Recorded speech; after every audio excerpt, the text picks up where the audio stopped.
ये है हमारा गंगटोक और दार्जिलिंग ट्रिप का पार्ट 4। गंगटोक टैक्सी स्टैंड से हम लेते हैं दार्जिलिंग के लिए टैक्सी टिकट, और जो होती है 400 पर पर्सन। और हम सीधा पहुंच जाते हैं फर्स्ट फ्लोर पर, जहां से गंगटोक का नज़ारा कुछ ऐसा आता है।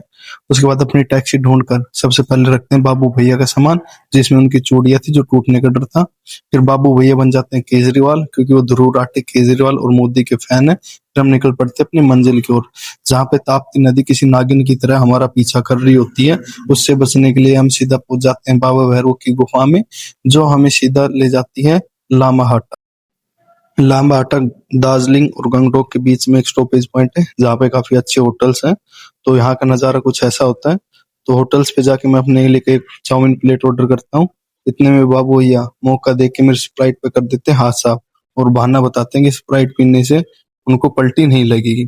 उसके बाद हम पहुंच जाते हैं दार्जिलिंग के पास, जहाँ हमें मिलती है रास्ते में टॉय ट्रेन, जो धुआं छोड़ते हुए आगे की तरफ बढ़ जाती है, हमें पीछे छोड़कर। उसके बाद सीधा हम पहुंच जाते हैं दार्जिलिंग, जहाँ पर हम अपने रुकने के लिए लेते हैं होटल। होटल का चार्ज होता है 1500 रुपये। और पब में पहलवान इतने थक जाता है कि वो सीधा बेड में रजाई में ही घुस जाता है।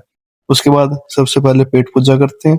पहले पेट पूजा, फिर काम दूजा। तो दाल मोठ खाकर हम सीधा निकल पड़ते हैं दार्जिलिंग रॉक गार्डन के लिए, जहाँ पे इस बार हमारे सारथी थे प्रीतम प्यारे, और जिनको देखकर पम्मी की हवा टाइट हो गई थी, क्योंकि भाई ने 2 पैक लगाए हुए थे। और उनके पास उनकी शकल से भी बड़ा फोन था, जो उनके ऊपर बड़ा कूल लग रहा था। रॉक गार्डन पहुंच के हम लगाते हैं पुशअप।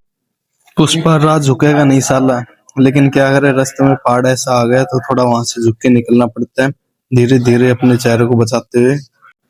फिर हमें मिल जाती है आगे एक बूढ़ी माँ, जिससे आशीर्वाद लेके उनके आटा पीसने में करते हैं उनकी मदद।